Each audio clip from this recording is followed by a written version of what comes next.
Hello friends, welcome to my YouTube channel. आज के video में हम सीना 48 इंच के हिसाब से कांचली की स्टिचिंग करना सीखेंगे। छोटी छोटी बारीकियों का ध्यान रखना पड़ता है क्योंकि हैवी साइज है तो कांचली की फिटिंग सही से नहीं हो पाती है। तो मैं आपको आज बहुत ही आसान तरीके से और बहुत ही ईजी तरीके से बताऊंगी कि हम हैवी साइज की कांचली भी किस तरीके से स्टिच कर सकते हैं। तो देखिए, मैं यहाँ पर कांचली में गुणा नहीं डाल रही हूँ क्योंकि गोटे का गुणा हमने डाला था इसमें और कस्टमर ने मना किया था। तो यहाँ पर देखिए, जितना कपड़ा हमारा फोल्डिंग में जाएगा उतना हमें एक्स्ट्रा रखना होगा बाहर की तरफ। तो आप पहले या तो टुक्की के ऊपर निशान लगा सकते हो। टुक्की जब आर्ट के साथ जॉइंट होती है तो हमें यहाँ फोल्डिंग के लिए एक्स्ट्रा जो फैब्रिक है वो आर्ट में नहीं रखना होता है, टुक्की में रखना होता है। कई बार हम गलती कर देते हैं कि हम आर्ट को फोल्ड कर देते हैं, वो गलत हो जाता है। यहाँ पर हमें टुक्की को फोल्ड करना होता है। तो जितना कपड़ा हमें फोल्डिंग के लिए चाहिए उतना आप बाहर की तरफ रख सकते हो। अगर ऐसा नहीं हो पा रहा है तो आप पहले चौक से निशान लगा के फिर टुक्की को आर्ट के साथ अटैच कर सकते हो। फिर देखिए, दोनों टुक्की के बीच में हमें गैप भी रखना होगा। अगर छोटा साइज है तो हम आधा इंच से भी कम गैप रखते हैं, लेकिन यहाँ पर हैवी साइज है तो हमें 1.25 इंच का लगभग गैप रखना होगा दोनों टुकी के बीच में। उसके बाद जो फैब्रिक हमने फोल्डिंग के लिए एक्स्ट्रा रखा है उसे आप फोल्ड करके स्टिच कर दीजिए। मैंने यहाँ पर बॉबिन में मैचिंग कलर का धागा पिरोया तो मैं इसे उल्टा करके फोल्ड करती हूँ सुई की हेल्प से। आप जैसे चाहो वैसे फोल्ड कर सकते हो कपड़े को, लेकिन अच्छे से फोल्ड होना चाहिए। कपड़े के जो धागे वो बाहर की तरफ ना रहे, इस बात का आपको ध्यान रखना है। ठीक है, दोनों टुक्की को अच्छे से फोल्ड कर दीजिए। देखिए, दोनों टुक्की के बीच में गैप आप जरूर रखिएगा। अगर गैप अच्छे से नहीं रहा तो कांचली जो है बीच में से टाइट रह जाती है, खींची खींची सी रहती है। छोटी छोटी बातों का हमें ध्यान रखना होता है, तभी कांचली की जो फिटिंग है वो एकदम परफेक्ट रहती है और कांचली भी जो ऊपर नहीं चढ़ती है। अब साइड में जो एक्स्ट्रा आर्ट है उसे हम कट कर देते हैं। देखिए, कपड़े के धागे बिल्कुल भी बाहर की तरफ ना रहे, इस बात का आपको ध्यान रखना है।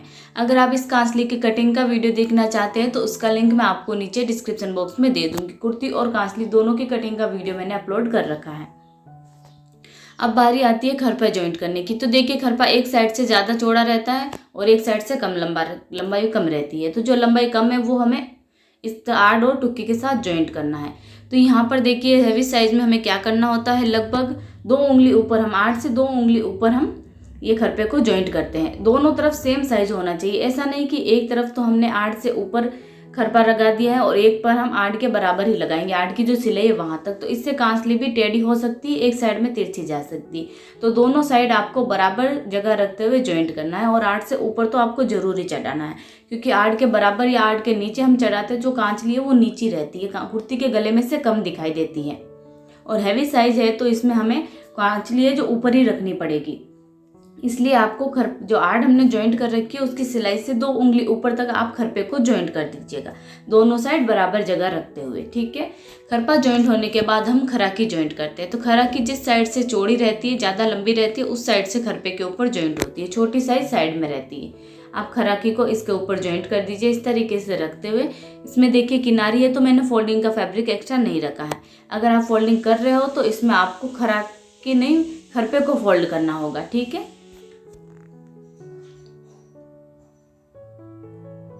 ये दोनों साइड हम खराकी जॉइंट करने के बाद अब बारी आती है स्लीव्स की। स्लीव्स में कई बार दिक्कत आ जाती है, लेकिन बहुत ही इजी तरीका मैं आपको बताऊंगी। आपको बस एक बात का ध्यान रखना है कि जिस साइड से खराकी कट होती है वो साइड है टुक्की की तरफ जुड़ती है और आधा जो बाकी का बचता है कपड़ा वो गला बनता है। इस बात से आपको ध्यान रह जाएगा कि ये वाली साइड हमें टुक्की की तरफ जॉइंट करनी है। ये वाली साइड आधी तो जुड़ेगी टुक्की के साथ में और बाकी जो बचेगी उसमें से कांचली का गला बनता है। और जो सीधी साइड है वो खरपे और खराकी की तरफ जॉइंट होती है। आप कोई सी भी साइड की सिलाई पहले लगा सकते हो। और देखिए, यहाँ से बाकी बैक साइड का पार्ट बन जाएगा कांचली का। अब देखिए, ये वाला जो कोना है यहाँ पर हमें रखना है खरपे और टुक्की के बीच में। सीधी साइड जुड़ेगी खराकी की तरफ और जो कांचली कटी मतलब गला बनेगा वो खराकी की साइड वाला कटेगा। तो यहाँ पर देखिए, हम कोई सी भी सिलाई पहले लगा सकते हैं। यहाँ पर इस तरीके से हम रखेंगे। खराकी की साइड की जो स्लीव्स जॉइंट होगी उसमें स्लीव्स फोल्ड होगी और दूसरी तरफ टुक्की का कपड़ा जॉइंट होगा। तो यहाँ पर दूसरी तरफ भी कपड़ा सिलाई में जाएगा तो हमें वो निशान छोड़ देना है, वो कपड़ा छोड़ देना है, क्योंकि दूसरी तरफ भी हमें सिलाई लगानी होगी। फिर जो हमने खरपा जॉइंट करके रखा है वहीं से ऊपर से हमें सिलाई लगाना शुरू करना होगा। जस्ट पास में से सिलाई लगाना शुरू कर दीजिए, पूरी वहां तक सिलाई लगानी है, बीच में गैप नहीं रहना चाहिए बिल्कुल भी। और यहाँ पर मैंने आपको बताया था स्लीव्स फोल्ड होगी, खरपा या खराकी फोल्ड नहीं होगी। तो आप फैब्रिक एक्स्ट्रा जरूर रखिएगा। ये देखिए, जहां तक हमने खरपा जॉइंट कर रखा है वहां तक हम सिलाई लगा देंगे। अब हम दूसरी साइड की सिलाई लगाएंगे।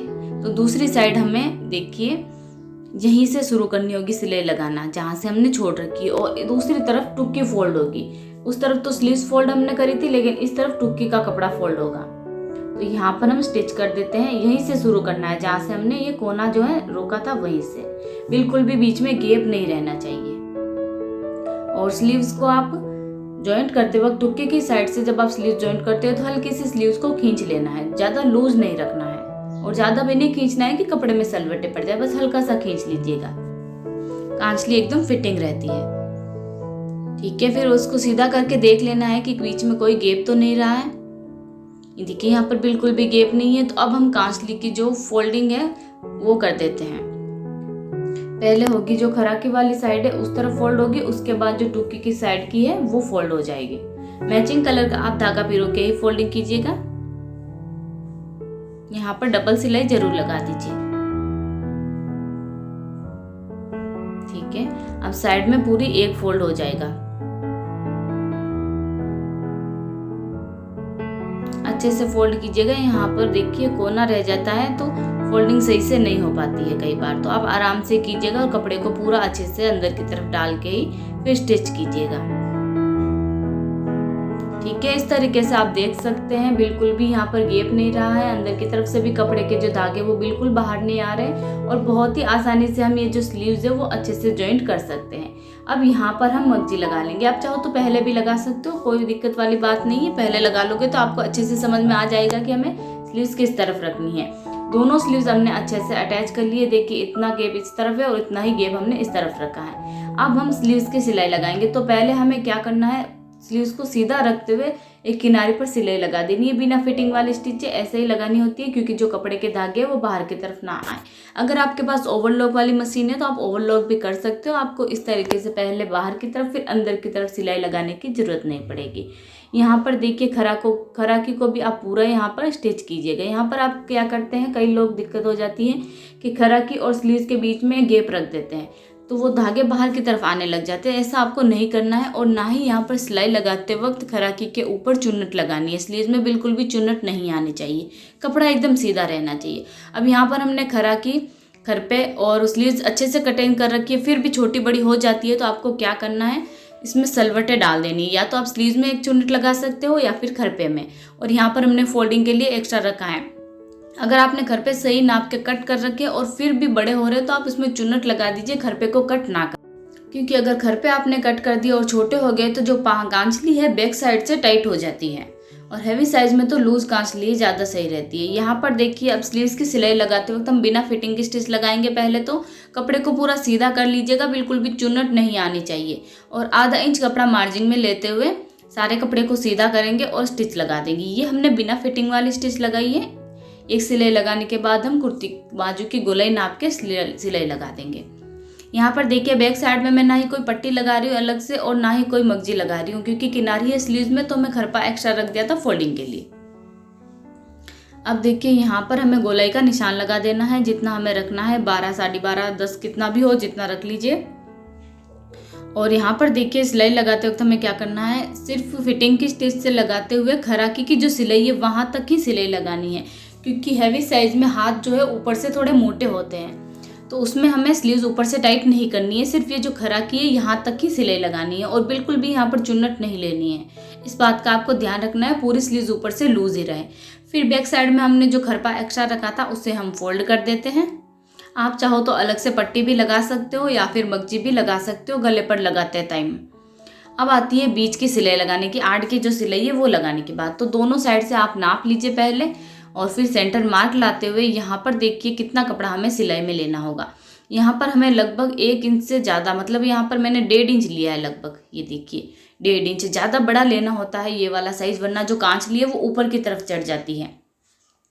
यहाँ पर आप 1.5 इंच आराम से ले लीजिएगा। और यहाँ से देखिए गला कट होगा इस तरीके से तिरछा, लगभग 1 से 1.5 उंगली के बराबर। और यहाँ से ऊपर वाले पॉइंट को इस तरीके से तिरछा मिला दीजिए। ये नीचे से आप लगभग 1.5 इंच जरूर ले लीजिएगा, हैवी साइज है तो। अगर 40 या उससे ऊपर है तो आप 1 इंच ले सकते हो, लेकिन 42 या 44 से भी ज़्यादा है तो आपको 1.5 इंच तो लेना ही होगा। और फिर गले की कटिंग कर दीजिए। यहाँ पर गले की कटिंग भी ज़्यादा नहीं करनी, आधा इंच तक ही कीजिएगा। उससे ज़्यादा करी तो कांचली बीच में से नीचे हो जाएगी, वो नहीं करना है हमें। ठीक है, अब देखिए गले की कटिंग किस तरीके से करनी है। स्लीव्स की जो बैक साइड की सिलाई है और जो टुक्की की सिलाई है, इन दोनों को हमें मिलाना है गले की कटिंग के लिए। परफेक्ट गला बनेगा एकदम। और फिर यहाँ पर सेंटर मार्क निकाल लीजिए। करा की छोटी बड़ी कट हो जाती है तो यहाँ से सेंटर मार्क बीच में नहीं आता है, तो हमें बार बार कटिंग करनी होती है बाद में।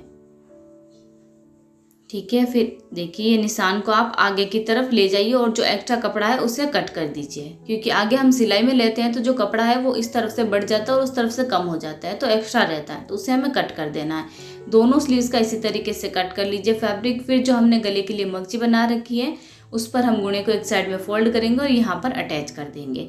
गले पर जब हम मगजी लगाते हैं तो कुर्ती की मगजी से थोड़ी छोटी मगजी बनाते हैं कांसली के गले के लिए। अब देखिए यहाँ पर हमें मगजी को ना ही बिल्कुल खींचना है ना ही ज़्यादा लूज रखना है, और पूरे गले पर हमें मगजी लगा देनी है। नहीं, यहाँ पर कोई भी चुन्नट नहीं लगानी है, अभी वो हम बाद में लगाएंगे। ना ही कोई कोना बनाना है, बस सीधी सीधी मगजी लगाते जाइए। ध्यान रखना है कपड़ा एकदम सीधा करके सिलाई लगाए, मगजी लगाए, वरना इसमें चुन्नट आ जाएगी। बीच का जो गला है वहाँ पर भी बस सीधे सीधे मगजी लगा दीजिए, कोई भी एक्स्ट्रा चुन्नट वगैरह लगाने की ज़रूरत नहीं है।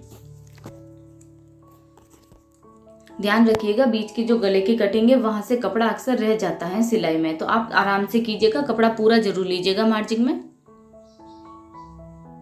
और गुणा भी अच्छे से दबाइएगा सब जगह।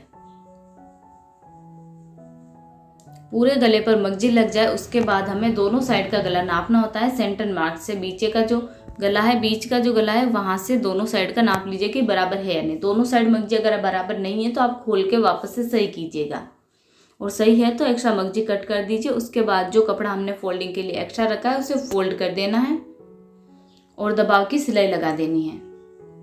एक्स्ट्रा फैब्रिक जरूर कट लगा लीजिएगा, आराम से कट कीजिएगा, कांचली का जो फैब्रिक है वो कट ना हो। यहाँ पर आप सीधी सिलाई लगा दीजिए, कपड़ा एकदम सीधा करके लगाइएगा वरना चुन्नट आ जाएगी। अब देखिए बारी आती है इसमें चुन्नट लगाने की, तो एक बीच में लगेगा और दो ये कांचली की टुक्की की जो सिलाई है वहाँ पर लगेगा। तो यहाँ पर हमें गुणा बराबर मिलाना है, टुक्की की दोनों साइड की सिलाई भी बराबर मिलानी है, और लगभग 1 इंच हमें यहाँ पर तिरछी सिलाई लगानी होगी। बस गुणे तक ही लगाना है, गुणे के ऊपर आ जाए तो कोई बात नहीं, गुणे से आगे नहीं जानी चाहिए। 1 इंच से कम लीजिएगा, ज़्यादा 1 इंच ज़्यादा हो जाएगा, 1 इंच से थोड़ा सा कम लीजिएगा, लेकिन ज़्यादा पतला चुन्नट भी नहीं लगाना है। और देखिए गुणे के ऊपर तक आप सिलाई लगा सकते हो, उससे आगे नहीं जाना चाहिए वरना यहाँ पर सलवट आ जाएंगी। ठीक है, अब 2 चुन्नट यहाँ पर लगेगी इस साइड और दूसरी साइड, टुक्की की जो सिलाई है वहाँ पर। यहाँ पर भी हमें गुणे तक ही सिलाई लगानी है, और ये वाला चुन्नट भी हम नॉर्मल जो साइज में लगाते हैं उससे थोड़ा ज़्यादा कपड़ा लेते हुए हमें लगाना है। ठीक है, देखिए इस तरीके से,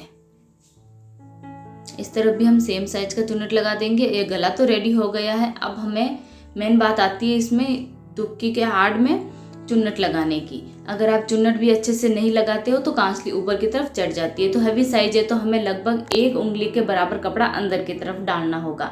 1 उंगली से ज़्यादा ही डालिएगा, इसमें चुन्नट जो है वो थोड़े बड़े डाले जाते हैं। अंदर की तरफ चुन्नट में कपड़ा ज़्यादा डालना होता है, लगभग 1 इंच डाल दीजिएगा आप दोनों चुन्नट में। एक आड़ में 2 डाले जाएंगे तो दूसरी तरफ की आड़ है उसमें भी 2 डाल दीजिए, क्योंकि ज़्यादा यहाँ से अगर लंबी होगी मतलब बड़ी होगी तो कांसली है फिट नहीं रहेगी, ऊपर की तरफ चढ़ जाएगी, और ज़्यादा छोटी होगी तो भी टाइट हो जाएगी। तो आपको लगभग 1 इंच डाल देना है कपड़ा अंदर की तरफ। अब हम नीचे की पट्टी लगाएंगे तो हमने लंबी डोरी बना के रेडी कर लेनी है। अगर आपके पास लंबी डोरी नहीं है तो आप उसमें जॉइंट कर सकते हो, और फिर बांधने वाली डोरी भी साथ में रह जाएगी और ये जो पट्टी है वो भी साथ में लग जाएगी। खरपे में 1 चुन्नट लगा दीजिए, छोटा सा लगाना है, बड़ा नहीं लगाना है। बड़ा लगाओगे तो खरपा जो छोटा हो जाएगा। ठीक है, फिर यहाँ पर हमें लगभग आधा इंच कपड़ा मार्जिन में लेते हुए पट्टी लगा देनी है। देखिए आड़ में बीच में जो हमने चुन्नट लगाई थी और जो फैब्रिक अंदर की तरफ गया था इसे हमें ऊपर की तरफ कर देना है, यानी कि इसे सिलाई में नहीं लेना है। अगर सिलाई में लोगे तो कांसली यहाँ से खींची खींची सी रहेगी, फैब्रिक सही नहीं रहेगा। इस कपड़े को आप ऊपर की तरफ कर दीजिए और पट्टी अटैच कर दीजिए। पट्टी को हमें ऊपर की तरफ करना है। पट्टी आप चाहो तो सीधी भी ले सकते हो, चाहो तो उरेब भी ले सकते हो, लेकिन लगाते वक्त इसमें बेलन ना पड़े, इस बात का आपको ध्यान रखना है। फिर हम पट्टी को ऊपर की तरफ फोल्ड कर देंगे, बांधने वाली डोरी भी साथ में हो जाएगी और पट्टी भी लग जाएगी, अलग से नहीं लगानी पड़ेगी। अलग से लगाते तो यहाँ पर कपड़ा मोटा मोटा हो जाता है और टूट भी जाती है डोरी। देखिए जो कपड़ा हमने सिलाई में लिया था उसी के ऊपर फोल्ड करनी है, उससे ऊपर की तरफ नहीं ले जाना है। ठीक है ना, ये देखिए इसी के ऊपर हमने फोल्ड कर दिया था। बिल्कुल भी बेलन ना पड़े इसमें, इस बात का आपको ध्यान रखना है। और फिर बाद में लास्ट काम रहता है ऊपर की डोरी लगाने का, उसमें भी एक छोटी सी दिक्कत आती है, वो भी मैं आपको आज क्लियर कर देती हूँ। ठीक है, पट्टी हमने पूरी अच्छे से लगा दी है। फिर हमें 2 डोरी बना लेनी है ऊपर की तरफ बांधने के लिए। देखिए ऊपर की तरफ हम जो डोरी लगाते हैं उसे इस तरीके से सीधा नहीं लगाना है और ना ही इस तरीके से सीधा लगाना है, तिरछा लगाना होता है हमें। ना ही मगजी की तरफ करके सीधा लगाए और ना ही पीछे की जो सिलाई है वहां पर सीधा लगाए। इस पट्टी को आप, डोरी को आप तिरछा लगाइएगा। ठीक है, तो मैंने जितना आपको बताना था सारी डिटेल्स आपके साथ शेयर कर दी है। फिर भी कोई दिक्कत अगर आपको आ रही तो आप हमें कमेंट करके बता सकते हैं, हम आपके लिए जरूर वीडियो बनाएंगे। ये वीडियो कैसा लगा हमें कमेंट करके जरूर बताइएगा।